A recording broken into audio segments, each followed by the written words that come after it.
What's going on, guys? It is Sam from BFPGear.com here, and today we have a little bit of a tech tip for you, and this is for all of the LV2 owners. We're going to show you how to tune an LV2 marker. So one of the most common questions that we get here at BFPGear.com is, how do I tune an LV2 and is it easy to do? And the answer is yes, it is relatively easy to do. It's a little time consuming, but as long as you have everything ready to go, you're going to be ready to tune this marker. So the first thing you want to do is decide if you want to utilize the heavy rammer, which is already installed in the marker when you get it, or you can utilize the light rammer, which comes with it. If you prefer a smoother, more spool valve style shot, you're going to stick with that heavy rammer. But if you like something that has more of a poppy, snappy feel like the older Eclipse guns, then you're going to want to use that light rammer. So once you have your rammers installed, the next thing you're going to do is go into the grips and you're going to adjust your SFRs. So your SFR is, it stands for solenoid flow restrictor, and there's a rear flow and a forward flow.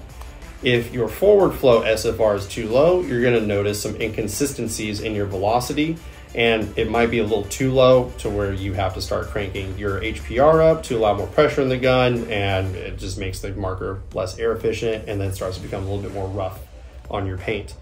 And then if your rear flow solenoid is way too low, you're going to notice that the bolt actually struggles to come back into the rear position, and you're going to notice some very low rates of fire, or the marker starts cycling in weird half cycles.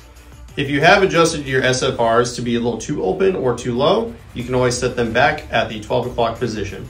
Once you have your SFRs adjusted, the only other thing that you're really going to need is your 1/8 Allen key. This is going to be the main Allen key that you use to adjust your HPR, which is exposed down here, and then you can use it to adjust your LPR as well. Now that you have everything situated and you know which rammer that you want to use, you've got your SFRs adjusted to where you want them to be. Next thing you need to do is make sure you have an air tank that has at least 2,500 PSI in it. Make sure you have that Allen key, a chronograph, goggles, and then make sure that you're shooting good paint and it is bore matched to your barrel. Now we're going to go outside and get this bad boy tuned up. So now that we're done checking our SFRs and picking which rammer that we want to use, now we're going to take this LV2 and we're going to tune it. Now you're going to need a chronograph, and then you're going to need your 1/8 Allen key. All right. Goggles on. And then before you do this test as well, make sure you have at least 2,500 PSI in your tank. And don't forget, safety first, so barrel socks. All right, let's go ahead and chrono here.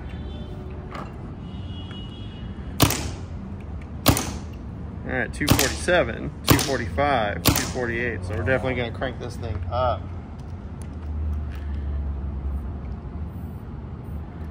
All right, so now let's check.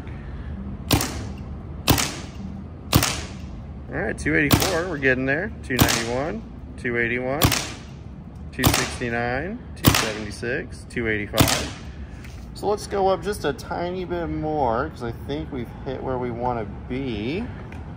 And then 2 shots to clear that reg. Looking pretty good. Sitting about that 285 range. That's actually where I want to be. Oh, we went lower. Just go just a little bit higher. Do about 4th turn there. 2 shots to clear the reg. Oh, that's looking real good. All right, so now that we've gotten to our desired velocity, the next thing we're going to do is we're going to go into our board menu. So double tap this middle button and you'll get to your menu here, and you're going to go up or down, whichever way you want to go, until you find the timing option. That's going to take you straight to your dwell.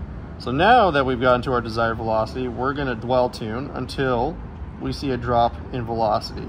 Now when you dwell tune, you want to go down by just 0.5 milliseconds. Hit that button again, and then same thing, we're going to do 2 shots just to clear that reg. All right, so 289, 281, 281 again, 282. That's looking really consistent. I like that. Oh, that's good. All right, so we didn't get a drop in velocity, so let's go ahead and go down 0.5 again. 2 shots to clear the reg. 287, 272, 282, 280, 276. So we're getting a little bit of a drop here, but not something too significant. So let's see what happens if we go down 0.5 again. 2 shots clear the reg. 285, 272, 276, 272, 269. So we're definitely hitting that drop. So now I'm going to go back up 0.5, and the LV is now dwell tuned. And let's go ahead and go back. Let's exit that. And now that you've done these steps, the only thing that you can do from here, if you wish, is to adjust your LPR just a little bit more from that stock setting. So what you can do is you can kind of go in a little bit, and you're gonna do an 1/8 turn. Now, what this is gonna do is, if you start shooting and you notice that the bolt doesn't cock back fast enough, then you've gone too far in.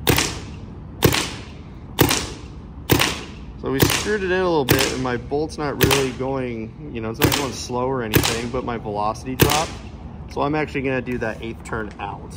And now my LPR is tuned. Let's go ahead and just shoot that again real quick. So yeah, doing that made it go back up just a bit. And once you have that tuned, you're done. Now this LV is gonna rip.